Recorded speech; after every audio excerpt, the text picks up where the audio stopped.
نووسینگەی سۆرانی دەستگای خێرخوازی بەخشین لە ساڵی ڕابردوو لە ڕێگەی خێرخوازانەوە هاوکاری 1970 خێزانی لە سنووری ئیدارەی سۆران کردووە. بڕی هاوکاری کۆکراوە و دابەشکراو بەسەر خەڵکی هەژار و لێقەوماو کە لە ئیدارەی سۆران لەلایەن بەخشینەوە دابین کراوە بڕی 71 ملیۆن دینار بووە. لەم ساڵی ڕابردوودا توانیمان تقریبان هاوکاری 1970 کەس بکەین بە پێدانی پارە، زەکات و هەروەها خۆراک یا سەبەتەی خۆراک و جلوبەرگ ئەوانە سوودمەند بوون. ئەو پارەی کە توانی ومانە لەو ساڵە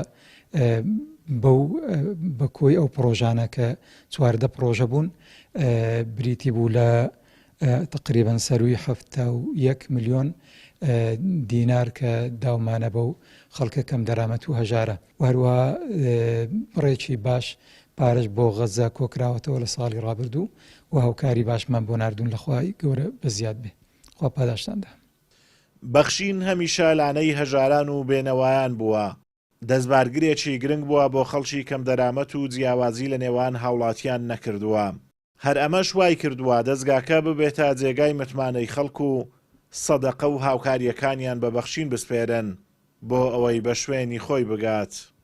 بەڕاستی لە سەحوەی ئیسلامی خۆمان بە تایبەتی کۆمەڵی دادگەری کە خۆی پەروەردگار ئەم سیفەتە جوانەیەی بە ئەهلەکەی بەخشیە کە ماڵ پێ ئەکات لیان لە خەڕێکی موسڵمان داوە ئەکات ئەڵێ بەخشین بە جێگایەک ببەخشنکەوە شایستە بێ و بە کەلک بێ. بەڕاستی زۆر بە گرنگی ئەزانم بە شتێکی گەورەی ئەزانم بە تایبەتی لە کاتی قەیراندا فی البەئساء والضەڕاء هەروەکو لە جیهادا لە وەختی ناڕەحەتیدا چەند ئەجری زۆر هەیە، لە وەختی خۆشیشدا مادام بە حەڵال بەکاردەهێنرێ لۆ حەڵال بەکاردەهێنرێ هەر عیبارەتی خوداپەرستیە بە ئەرکێکی گەورەی ئیسلامەتی و دینداری ئومەتی پێغەمبەری ئەزانم صلی الله علیه وسلم بە تایبەتی ئەو جیهەتەی کە خۆی پێوەماندی ئەکا سەرپەرشتی ئەکا ناونووسینی ئەکا ماڵ ئەگەڕێ هەتا وەکو ئینسانی مستحق بزر نەبێ و لەبیر نەکرێ.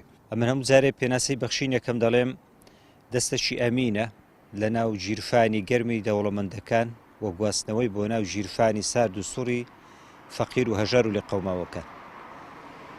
بەخشین کاریگەری لەسەر ئاستی هەرێمی کوردستان و حتا دەروی هەرێمی کوردستانیش بووە.